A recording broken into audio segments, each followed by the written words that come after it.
Okay, ahlan wa sahlan, welcome back. I hope everything has been going well for you so far, having a chance to practice these vowels and consonants.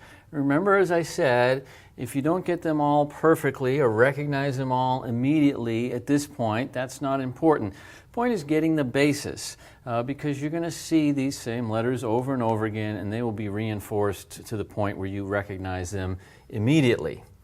Well, today we're going to have 3 new consonants, and the good thing is all 3 of them use the same shape. So you're going to learn one shape and we're going to use it for 3 things. Now we got a lot of use out of our previous shape, which is the one we use for ba, ta, noon. So this is a different shape, but we're going to get a lot of use out of this. So let's take a look at the basics of this, and I'll show you how it works in the different combinations. Now, this one is a little bit tricky to draw, and I'm not a great calligrapher, so if it doesn't look beautiful, please excuse me. But this is our basic shape that we have here. Now you notice part of it is above the line, and then there's this hook that goes below the line. Okay, so let's just take that basic shape for now and see how it works. And as I said, the only thing we're going to do is add a dot to it. That's going to be the only difference that we have. Okay, so obviously this letter, if it's appearing by itself, would look like this. Now, as you've learned by now, the letters at the end of the word look pretty similar to what they look like when they're standing by themselves. So if this were to appear at the end of a word, which it often does, of course, we would just connect right into it, like that. And we know this is a connector because, okay, let me scrap that part. Just scrap that. Okay, and this is a connecting letter. This shape will. Okay, so what happens if this is at the beginning of the word or in the middle of a word? Well, it's pretty simple. Basically what we're going to do is cut off the part that's below the line. As you can see, it would be hard to connect something from down here. Now that's going to change the shape slightly, okay, but we're still going to get this initial part, and generally will come down to the line. Now if you see this in a computer font or someone who has beautiful handwriting, it will come up a little bit above the line. I mean, quite honestly, in normal handwriting, just getting it to go down on the line is fine. Okay, so this is how this letter would look at the beginning of a word. Well, how it would look in the middle of the word, pretty much the same thing. We're just going to connect into it like that. So this is one that doesn't really change shape very much. We're just cutting off part of it. But what's key to note, and I'm sure you've probably already noticed this already, is the angle that we have here. Okay, so remember our previous letters all had this straight vertical line in them. And that's why it's very important. We don't want to be sloppy with that, because if we start to bend that line slightly, we get something that looks kind of like this. I mean, imagine if you made it not quite straight, but not quite the hook like this. With something like this, we wouldn't really know which one of these it is that you're trying to do. So this is the shape. Just keep this basic thing in mind, and it's pretty easy to do. So now that we know the mechanics of this shape, you're wondering why I haven't told you what the sound is. Well, the reason I haven't told you right away is because, as I said, this is 3 different consonants, and they have 3 very different, distinct sounds. So let's look at those one at a time. Okay. Here's our basic shape again, and all 4 of its forms. I mean, they're really the same form. Now, this shape makes a very distinct letter sound that we do not have in English. And so this is the first one that we've encountered to this point that makes a sound. I say we don't have it as a separate letter in English, but you do make this sound at some times. So let me just make an important distinction. We learned this letter, kind of a tricky one. You're probably still learning the spelling of this. And we said that this basically equaled the H sound in English. Happy, hello, how are you? And you notice when I say that, it's very light. A little bit of air comes out, happy, not too much. I'm not really blasting it at you. Well, this, when it's transliterated into English, is usually written like this. So this is what we call an emphatic H sound, ha. Now, we're going to encounter a number of emphatic letters in Arabic. We do have the same thing in English. Sometimes we pronounce a letter slightly, sometimes we pronounce it with more force, but we don't make different letters for this. In Arabic, everything is pronounced the way you see it. So if there's different pronunciations between different sounds, they are going to have different letters. That's the great thing. What you see is what you get. So this is what we call sometimes the hard H sound or the emphasized H sound. Now, how do we do that? Well, to do this, probably the easiest thing is trying to imagine if you were to breathe on a mirror or on glass and to see your breath, like, okay, something like that.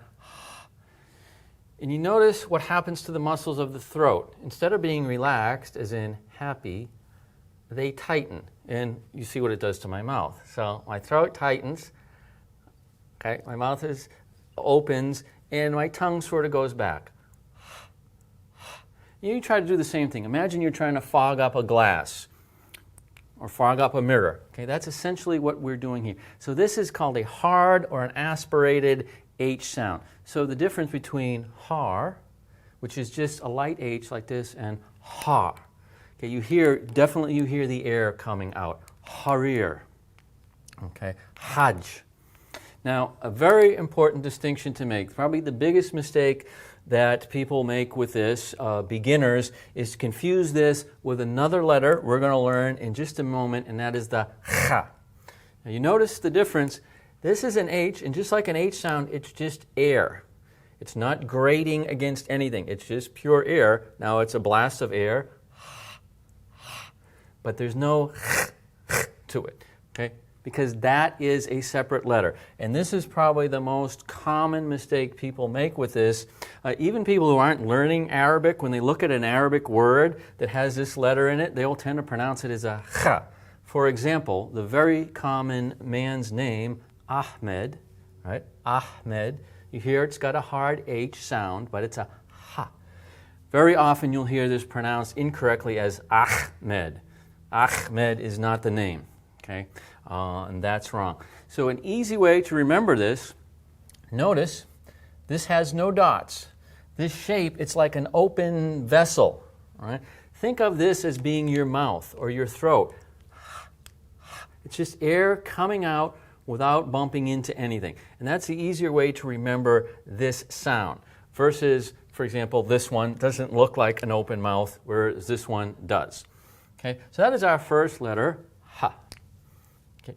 Now, to move on to our next letter, it's very simple. All we have to do is add a dot. All right, we're going to take the exact same shape, and all I'm going to do is add a dot on top. It's on the same place every time, right in the middle. And you'll be glad to know for this shape, we have a dot on top, and the next one's a dot on bottom. That's it. There's no 2 dots. There's no 3 dots. This is it. Okay, this is the sound that I just told you about. Often when they try and write this in English, they'll do this. Okay, this is the sound of kha. Kha. Now, we don't have this as a letter, but you probably often make this sound. Kha. Kha. Notice what I'm doing is I'm grating with my tongue at the top. Okay, now it works basically the same as the ha. I do the same thing with my mouth, except I'm gonna, this time, use my tongue at the top of the roof of my mouth to make that rattling sound. Ha. Notice the difference, the ha, ha.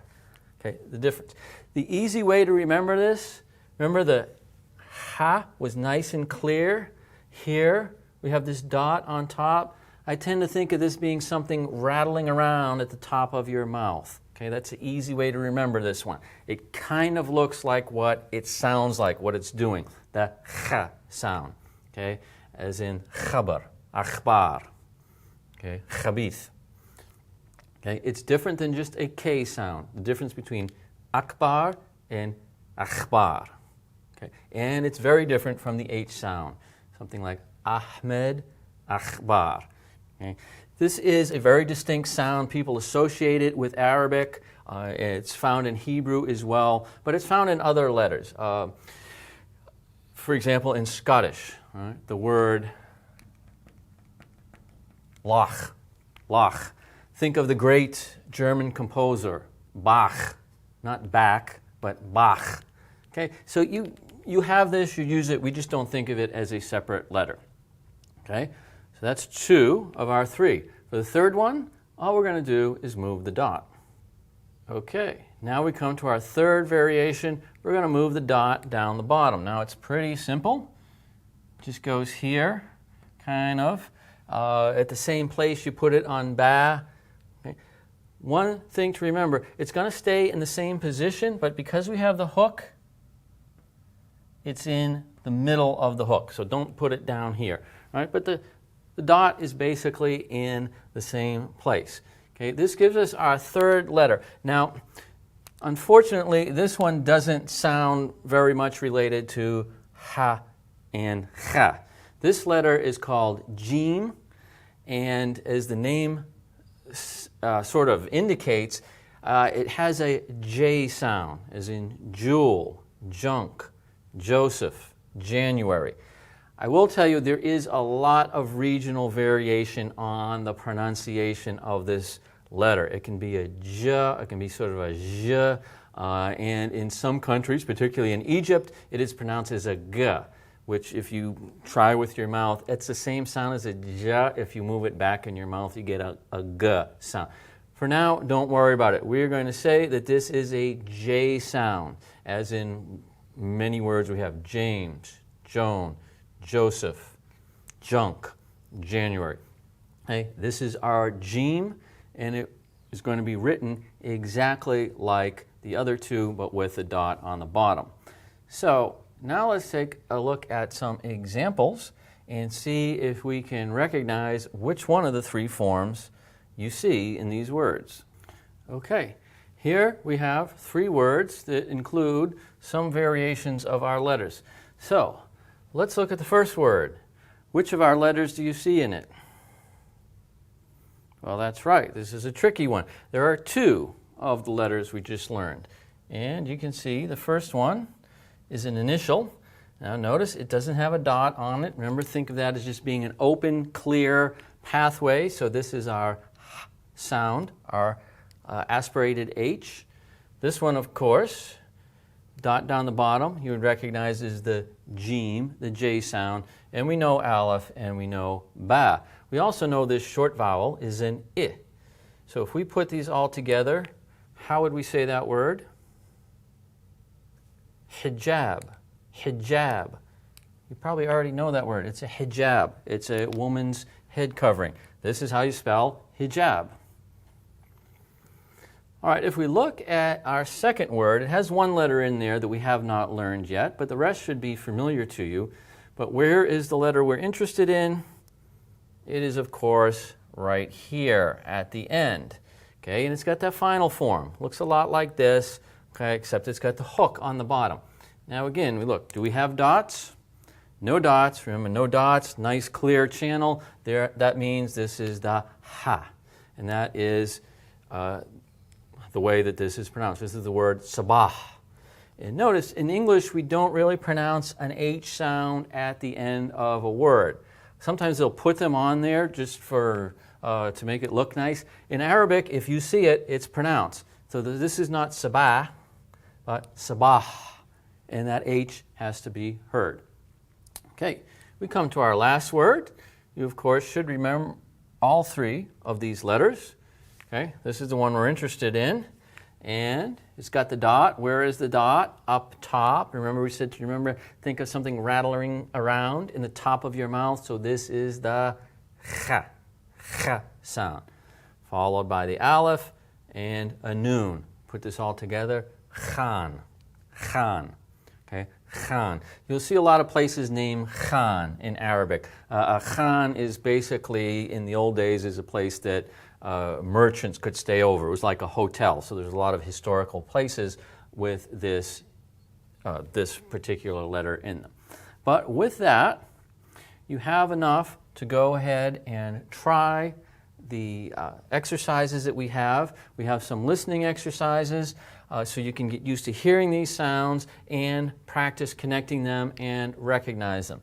Now, I should tell you before you go, hearing the difference between the two H sounds, the ha and the ha.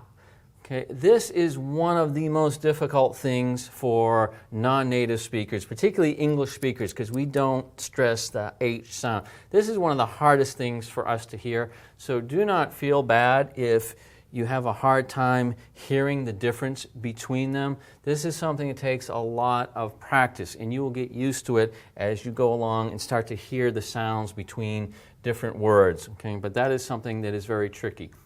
But you're probably already seeing here, something that I've mentioned many times, is that although in this lesson we're learning ha and jeem and khaa, we're also reviewing aleph and ba and nun. You're getting these letters reinforced over and over again, and that's the intent here. Okay? So please go ahead, practice these letters. We'll come back in a little while and we have something else for you, and we will see you in just a little while. Shukran jazilan.